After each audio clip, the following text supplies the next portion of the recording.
మీ business ఏదైనా మీ ఊర్లో promotion చేయాలంటే అది సుమన్ టీవీతోనే సాధ్యం. ఇప్పుడే సంప్రదించండి. Hello viewers, welcome to Suman TV. నేను మీ అమర్నాథ్. అందరినీ చూస్తుంటాం, సొసైటీ మీద బాధిస్తున్న కొంతమంది ఉంటారు. ఈరోజు ఆ యొక్క బాధ్యతకి నిర్వచనంగా నిలిచినటువంటి ఒక వ్యక్తి మీకు పరిచయం చేస్తాను. ఆయన ఎవరో కాదు, వినోద్ బాలు గారు. బ్లడ్ మ్యాన్ అని పిలుస్తుంటారు. దాదాపు 990కి పైగా బ్లడ్ క్యాంప్స్ నిర్వహించారు. అలానే 54,000కి పైగా బ్లడ్ యూనిట్స్ కలెక్ట్ చేశారు. సో అసలు రక్తదానం అనేది ఎంత ఇంపార్టెంట్ అనేది ఒక ఆరోగ్యం బాలేని ఒక వ్యక్తిని అడిగితే తెలుస్తుంది హాస్పిటల్లో. సో ఇటువంటి వందలు దాటి వేల వరకు వెళ్ళారంటే అది ఒక చిన్న ప్రయాణం అయితే కాదు, దాదాపు 10 సంవత్సరాల వారి ప్రయాణాన్ని మనతో పంచుకోవడానికి ఈరోజు మనం ఉన్నారు వినోద్ బాలు గారు. Sir, welcome to Suman TV. Thank you sir. Sir చెప్పండి, అసలు ఒక బ్లడ్ డొనేషన్ మామూలుగా మనకి ఇంట్రెస్ట్ ఉంటే మనం అప్లోడ్ చేస్తాం. బట్ 10 మందిని మోటివేట్ చేసి బ్లడ్ డొనేట్ చేస్తే మంచిదని వాళ్ళని ప్రేరేపించి అలానే బ్లడ్ బ్యాంక్ ద్వారా ఎంతో మంది సేవలు అందిస్తున్నారు. సో దీని గురించి మీరు ఏం చెప్తారు? అంటే సృష్టిలో ఎన్నో దానాలు ఉన్నాయి సార్. ఒక వ్యక్తికి మనం విద్యాదానం చేయాలన్నా, అన్నదానం చేయాలన్నా, వస్త్రదానం చేయాలన్నా, ధనదానం చేయాలన్నా, ఏ దానం చేయాలన్నా ముందు ఆ జీవానికి ప్రాణం అనేది ప్రథమం. అలాంటి ప్రాణాన్ని కాపాడే ఒక మహత్తరమైన కార్యక్రమం ఏదైనా ఈ భూమి మీద ఉందంటే అది రక్తదానం. ఇందాక మీరు పరిచయ వాక్యాల్లో చెప్పినట్టు రక్తం యొక్క విలువ సమయానికి రక్తం అందని ఒక కుటుంబాన్ని అడిగితే చెబుతుంది. కానీ మన దేశంలో ఇప్పటి వరకు అంటే అత్యధిక యువత కలిగిన దేశం, అత్యధిక జనాభా కలిగిన దేశం మన దేశం. కానీ ఇప్పటికీ అత్యధిక రక్త కొరత కూడా ఉన్న దేశం మన దేశం. ఆ పరిస్థితుల్లో నుంచి పుట్టిన ఒక ఆవేదనలో నుంచి పుట్టిన బాధ్యతే, అంటే బాధలో నుంచి పుట్టిన బాధ్యతే నా ఈ రక్తదాన ఉద్యమానికి మూలం సార్. అసలు మీరు ఏం చేస్తుంటారు ఇంతకుముందు? అంటే ఈ యొక్క బ్లడ్ క్యాంప్స్ నిర్వహించకుండా మీరు ఏం చేసేవారు? మెయిన్లీ బ్లడ్ క్యాంప్ని నిర్వహించడానికి ఒక మనిషికి ఏదో ఒకటి అనుకుని నడిపిస్తుంది. అలాంటిది ఫస్ట్ థాట్ మీకు ఎలా వచ్చింది? నేను ఈ ఉద్యమానికి రావడానికి ముందు నేను డిగ్రీలో NSS best volunteer Andhra university sir. అంటే చదువుకున్న దశ నుంచే నాకు ఈ సామాజిక కార్యక్రమాల మీద ఒక ప్రత్యేకమైన ఇష్టం ఉండడం, దాని ద్వారా నేను ఎన్ఎస్ఎస్లో ఎంతో చురుగ్గా పాల్గొని నా విద్యాభ్యాసం తర్వాత రోటరీ బ్లడ్ బ్యాంక్లో నేను ఒక పబ్లిక్ రిలేషన్ ఆఫీసర్గా మొదట నా సేవా ప్రయాణాన్ని అడుగుపెట్టి ఆ తర్వాత 10 ఏళ్ల నుంచి ఈ ప్రయాణాన్ని నేను కొనసాగిస్తున్నాను సార్.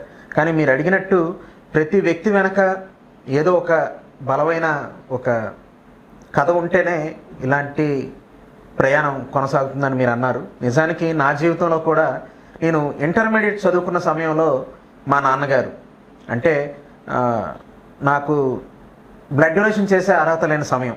అలాంటి సమయంలో మా నాన్నగారికి సడన్గా హిమోగ్లోబిన్ 2.5 అంటే ఒక పుట్టిన పసిపాపకి ఎంత ఉంటుందో ఆ స్థాయికి తన యొక్క రక్తం పడిపోవడం ద్వారా తను హాస్పిటల్లో అడ్మిట్ అయ్యి ఒక 10 డేస్ కోమాలో ఉండడం జరిగింది సార్. ఆ సమయంలో అంటే ఎప్పుడో ఒక 20 ఏళ్ల క్రితం ఎవరిని బ్లడ్ ఇవ్వండి అని అడిగినా కూడా సరైన అవగాహన లేక లేదా అపోహల వల్ల భయాల వల్ల ఎవరు ముందుకు వచ్చేవారు కాదు. కానీ అదృష్టవశాత్తు నా కుటుంబంలో నుంచే 2 చిన్నాన్నలు, మా నాన్నగారి తమ్ముడు, ఇంకో తమ్ముడు, వాళ్ళిద్దరూ స్వచ్ఛందంగా ముందుకు వచ్చి రక్తదానం చేసి మా నాన్నగారి ప్రాణాలు కాపాడడం జరిగింది. ఈ రోజుకి కూడా మా నాన్నగారు నాతో ఉన్నారంటే ఆ రోజు ఆ రక్తదాతలు పెట్టిన భిక్షే ఈరోజు మా నాన్నగారితో నేను గడుపుతున్న క్షణాలని నేను భావిస్తా. నేను పడ్డ కష్టం ఇంకొకరు పడకూడదని, నేను పడ్డ బాధ నా జీవితంలో బాధ్యతగా మారాలని ఈ ఉద్యమంలోకి నేను బలంగా అడుగులు వేయడం జరిగింది సార్. అంతేకాకుండా కానీ 990కి పైగా మీరు రక్తదాన శిబిరాలు ఏర్పాటు చేశారంటే అది మాటలు కాదు, ఎంతో సపోర్ట్ ఉండాలి, ఫైనాన్షియల్ సపోర్ట్ ఉండాలి. ఇవన్నిటిని అధిగమించి ఇప్పుడు మీరు 1000 కూడా కంప్లీట్ చేస్తే కనుక గిన్నీస్ రికార్డ్ కూడా మీకు ఎక్కే అవకాశం కూడా ఉంది. ఏ రకంగా చూస్తారు? అంటే నా ఈ ప్రయాణానికి ప్రధానమైన కారణం నేను పడ్డ బాధ ఇంకొకరు పడకూడదన్న ఒక పదంతో మొదలైనా కూడా నా అడుగులకి ఎన్నో అడుగులు జతచేరి ఎన్నో స్వచ్ఛంద సంస్థలు, ఎంతోమంది యువకులు, ఎంతోమంది పెద్దలు, అన్నిటికన్నా ముఖ్యంగా నా స్నేహితులు, నా కుటుంబ సభ్యులు, నా శ్రేయోభిలాషులు, వీళ్ళందరూ కూడా నిరంతరం నన్ను ప్రోత్సహిస్తూ నన్ను ముందుకు నడిపిస్తూ, అంటే ఒక వ్యక్తి ప్రాణం కాపాడడం కన్నా గొప్ప విజయం ఈ సృష్టిలో ఇంకొకటి లేదు అని నేను బలంగా నమ్ముతాను సార్. అలాంటి ప్రాణాలు కాపాడే అవకాశం దేవుడు నాకు ఇచ్చాడు. దాన్ని బాధ్యతగా ముందుకు నడిపించడానికి ఇంతమంది స్వచ్ఛంద సంస్థలు నాతో జత కలిసి ఈ ప్రయాణంలో ముందుకు సాగాయి. నేను నడిచాను అనే కన్నా నన్ను నడిపించాను అని ఈ స్వచ్ఛంద సంస్థలు కానీ, నా శ్రేయోభిలాషులు కానీ, నా స్నేహితులు కానీ, నా కుటుంబ సభ్యులు కానీ అందరినీ కూడా ఇది వాళ్ళ విజయంగా నేను ఎప్పుడు భావిస్తాను సార్. పబ్లిక్ మీరు ఏం చెప్తారు? ఈ యొక్క బ్లడ్ బ్యాంక్ కోసం చెప్పాలనుకుంటే మీరు 2 మాటలు ఏం చెప్తారు? అంటే మనం ఈ సమాజంలో జై జవాన్ జై కిసాన్ అంటాం సార్. అంటే రక్తం రావడానికి రైతు అవసరం. ఆ రక్తం గాలిలో కలిసిపోకుండా, అంటే ప్రాణాలు కోల్పోకుండా ఉండడానికి జవాన్ అవసరం. నేను ఎప్పుడు ఏమంటానంటే ప్రతి రక్తదాతని కూడా ఒక సైనికుడితో పోలుస్తా. ఎందుకంటే ఈరోజు మనం ఇంత స్వేచ్ఛగా ఈ ఇంటర్వ్యూ మనం చేసుకుంటున్నామన్నా కూడా ఎక్కడో సరిహద్దులో ప్రాణాలకు తెగించి పోరాడుతున్న సైనికులే దానికి కారణం. నేను కూడా ప్రతి రక్తదాతని కూడా ఒక సైనికుడితో పోలుస్తా. ఎందుకంటే ఒక సైనికుడు రాత్రనక పగలనక ఎండకు ఎండి వానకు తడిచి నరాలు పొంగి గలాలు పొంగి ఎముకలు కొరికే చలిలో సైతం శత్రువు గుళ్ళకి గుండెను ధీటుగా నిలబెట్టి పోరాడుతూ మన ప్రాణాలను ఎలా కాపాడుతాడో ఒక రక్తదాత తనలో భయాన్ని జయించి ధైర్యాన్ని ధరించి స్వచ్ఛందంగా ముందుకు వచ్చి రక్తదానం చేసి ఒక ప్రాణాన్ని, కుటుంబాన్ని, సమాజాన్ని, రాష్ట్రాన్ని, దేశాన్ని, దేహాన్ని అలాగే కాపాడుతాడు. అందుకే ప్రతి రక్తదాత కూడా ఒక సైనికుడితో సమానం. మనకి జన్మనిచ్చేది అమ్మ, మన తలరాత రాసేది ఆ బ్రహ్మ. బ్రహ్మ తలరాతని, తల్లి కడుపు కోతని ఈ సృష్టిలో ఆపగలిగేది ఎవరైనా ఉన్నారు అంటే అది కేవలం రక్తదాతలు మాత్రమే. అలాంటి రక్తదాతల్ని నిర్మించాలని, అలాంటి రక్తదాతల్ని ఈ సమాజంలో తయారు చేయాలని, రక్త కొరత లేని సమాజ నిర్మాణం జరగాలనేదే నా ఆశయం సార్. నిజంగా బాగా చెప్పారు సార్.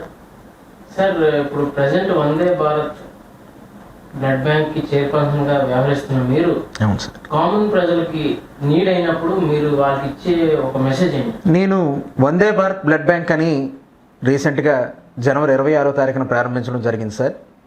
అంటే చాలామంది నన్ను అడిగారు వందే భారత్ అని ఎందుకు పెట్టారని. నేనేమంటానంటే దేహాల సమూహమే దేశం, ఆ దేశం కోసమే ఈ దేహం అని ఒక నినాదంతో వందే భారత్ బ్లడ్ బ్యాంక్ని ఎన్జిఓస్కి అంకితం చేస్తూ, అంటే కష్టంలో ఉన్న ఏ రోగిని కూడా సమయానికి రక్తం అందక చనిపోకూడదు అనే మాట వినకూడదని మా స్వచ్ఛంద సంస్థలు అందరి సహకారంతో వందే భారత్ బ్లడ్ బ్యాంక్ని ప్రారంభించడం జరిగింది సార్. ఎవరికి ఎప్పుడు బ్లడ్ అవసరమైనా కూడా మమ్మల్ని సంప్రదిస్తే ఖచ్చితంగా మేము వాళ్ళని మా సేవలను అందించి ఆ ప్రాణాన్ని కాపాడుకుంటామని, ఈ ఉద్యమాన్ని మరింత బలంగా ముందుకు తీసుకువెళ్తామని హామీ ఇవ్వడానికే వందే భారత్ బ్లడ్ బ్యాంక్ని స్థాపించడం జరిగింది సార్. కానీ ఒక సోషల్ వర్క్ చేసే వాళ్ళు మటుకు వాళ్ళకి ఇల్లు ఉండదు, వాటి ఉండదు, అంటే 24/7 జనాల్లోనే గడిపే పరిస్థితుల్లో ఉన్నాము. సో ఈ యొక్క 10 సంవత్సరాల్లో మీకు గుర్తుండిపోయే సంఘటన ఏదంటే ఒకసారి షేర్ చేసుకుంటాను. అంటే మీరు చెప్పిన మాటలకు సార్, ఇది ఒక్కరిది కాదు, ఈ స్వచ్ఛంద సంస్థల్లో ఎన్జిఓస్లో అనుభవిస్తున్న ప్రతి ఒక్కరి ఆవేదనగా నేను భావిస్తాను సార్. ఎందుకంటే సర్వీస్ అనేది రాళ్ళు పూలు ప్యాకేజ్. చాలామందికి సాలువాలు మాత్రమే భుజాన మీద పడ్డ సాలువాలే కనబడతాయి, కానీ దాని వెనక చాలా శాపాలు కూడా వినబడతాయి. అంటే మనం చేసే పని అందరికీ నచ్చాలని ఎక్కడ రూల్ లేదు. సంపద కన్నా సంతృప్తి గొప్పది. ఆ సంతృప్తి కోసం నిరంతరం అన్వేషించే వ్యవస్థలే స్వచ్ఛంద సేవా సంస్థలు. అలాగే ఎన్జిఓస్ అంటే ఫండ్స్ రైట్ చేసేవి కాదు, ఫండమెంటల్స్ రైట్ చేసేవని బలంగా నమ్మే వ్యక్తిని సార్ నేను. అలాంటి ఎన్నో స్వచ్ఛంద సంస్థల్లో ఎంతోమంది ఎన్నో విమర్శలు ఎదుర్కొంటూ, ఎన్నో ఆటుపోట్లు ఎదుర్కొంటూ, ఎన్నో ప్రతికూల పరిస్థితుల్లో కూడా సమాజానికి అనుకూలంగా సేవలను అందిస్తూ ఈరోజు ఏదైనా కష్టం వస్తే అందరూ కూడా పైనున్న దైవత్వాన్ని చూస్తాం, లేదా కిందనున్న ప్రభుత్వాన్ని అర్థిస్తాం. కానీ ఆ పైనున్న దైవత్వానికి, కిందనున్న ప్రభుత్వానికి మధ్యన ఒక సన్నని పొర ఉంది. ఆ పొర పేరే మానవత్వం. ఆ మానవత్వానికి నిర్వచనమే స్వచ్ఛంద సేవా సంస్థలు సార్.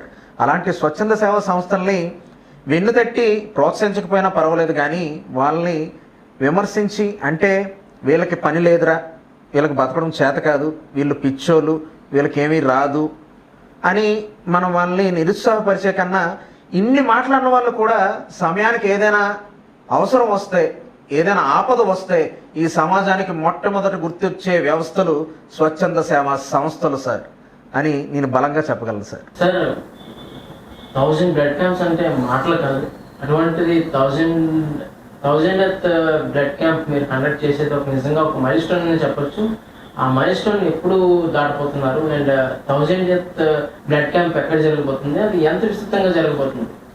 ఎన్నాళ్ళ నుంచో నాతో పాటు ఎన్నో స్వచ్ఛంద సంస్థలు శ్రమంతా కలిసి అక్టోబర్ 2వ తారీఖున వడ్డాది, అనకాపల్లి జిల్లా వడ్డాది హై స్కూల్లో ఈ వెయ్యో క్యాంప్ని అమ్మా హెల్పింగ్ ఆర్ట్స్ మరియు వివిధ స్వచ్ఛంద సేవా సంస్థల సహకారంతో అక్టోబర్ 2వ తారీఖున చాలా ఘనంగా నిర్వహించబోతున్నాం సార్. ఈ వెయ్యో క్యాంప్ యొక్క ముఖ్య ఉద్దేశం ఏంటంటే గ్రామాలు రక్తదాన సంగ్రామంలో పోషించబోతున్న ఒక బలమైన పాత్రకి చిహ్నమే వడ్డాదిలో ఈ వేదికను ఎంచుకోవడానికి గల ప్రధానమైన కారణం. ఎందుకంటే పట్టణాల్లో బ్లడ్ డొనేషన్ క్యాంప్స్ చేయడం సర్వసాధారణం, కానీ ఒక మారుమూల గ్రామంలో నా వెయ్యో క్యాంప్ని 1000 మందితో చేసి ఒక ఇండియన్ బుక్ ఆఫ్ రికార్డ్స్లోకి అది నమోదు చేయాలన్న ఒక సంకల్పంతో మేమంతా కలిసి అన్ని స్వచ్ఛంద సంస్థలు అందరూ కలిసి ఒక్క వేదిక మీదకి వచ్చి రక్తదాతలు అందరూ ఎన్నాళ్ళు రక్తదానం చేశాం, కానీ మా స్వచ్ఛంద సంస్థల ఆర్గనైజర్లు అందరూ కలిసి రక్తంతో చేయబోతున్న సంతకమే ఈ అక్టోబర్ 2వ తారీఖున వడ్డాదిలో జరగబోతున్న నా వెయ్యో క్యాంప్ అని నేను తెలియజేసుకుంటున్నాను సార్. అలాగే అక్టోబర్ 2ని ఎందుకు ఎంచుకున్నాం అంటే గ్రామ స్వరాజ్యాన్ని కలగన్న గాంధీజీ ఆ గ్రామంలో యువత అంటే అందరూ ఆడుకోవడం అంటారు కానీ ఆదుకోవడం అని తెలియజేయడానికి, యువత అంటే ఆవేశం అంటారు కానీ ఆదర్శం అని తెలియజేయడానికి అక్టోబర్ 2వ తారీఖున వడ్డాదిలో చేస్తున్నాం. అన్నిటికన్నా ముఖ్యంగా నా ఈ ఉద్యమంలో ఎంతో స్ఫూర్తిదాతగా నిలిచినటువంటి మెగాస్టార్ చిరంజీవి గారు రక్తదానంపై పిలుపునిచ్చి అతను కూడా అక్టోబర్ 2వ తారీఖున చిరంజీవి బ్లడ్ బ్యాంక్ని స్థాపించడం జరిగింది. దాని స్ఫూర్తిని తీసుకొని మేము కూడా అక్టోబర్ 2వ తారీఖున వడ్డాదిలో ఈ మెగా బ్లడ్ డొనేషన్ క్యాంప్ చేయబోతున్నాం సార్. సార్ మీ టార్గెట్ ఏంటి? అంటే మీ అందరికీ ఒక ఎయిమ్ ఉంటుంది, సో అలానే మీకు కూడా ఒక ఎయిమ్ ఉండే ఉంటుంది. మీ ఎయిమ్ ఏంటి? నా టార్గెట్ అంటే ఒకటే సార్. అన్నం ఒక పూట కడుపు నింపుతుంది, కానీ స్ఫూర్తి ఎన్నో కడుపులు నింపుతుంది. అంటే నాకున్న ఆలోచనల ద్వారా, నాకున్న అంటే ఈ మాట ద్వారా ఎంతోమందిలో స్ఫూర్తి నింపి కేవలం రక్తదానం అనే కాదు, ఏ సమస్య మీదైనా వాళ్ళని మోటివేషన్ చేసి వాళ్ళ జీవితాలు వాళ్ళు బలంగా నిర్మించుకునే విధంగా వాళ్ళు ముందుకు వెళ్ళి ఈ సమాజంలో ఒక అద్భుతమైన యువత తయారవ్వాలి. స్వామి వివేకానంద కళ్ళగన్న యువతని ఈ తరంలో కూడా చూడాలి, ఇంకా బలమైన యువత ఈ సమాజానికి ముందుకు రావాలి అని దానికి ఒక ఉడత సాయంగా నా యొక్క ప్రయాణాన్ని కొనసాగిస్తూ భారతదేశంలో రక్త కొరత లేని దేశంగా ప్రపంచానికి వినపడాలి, దానిలో ఒక బలమైన పాత్ర పోషించాలి అనేదే నా జీవిత సంకల్పం సార్. దేవుడి ఆశీస్సులు కూడా మీకు ఎల్లప్పుడూ మీతో ఉండి మీ యొక్క టార్గెట్ మీరు డెఫినెట్లీ రీచ్ అయ్యే ఒక రోజు వస్తుందని చెప్పి మనస్ఫూర్తిగా కోరుకుంటూ మా తరపు నుంచి, మా సుమన్ టీవీ తరపు నుంచి కూడా మనస్ఫూర్తిగా కోరుకుంటూ సెలవు తీసుకుంటాం. Thank you sir.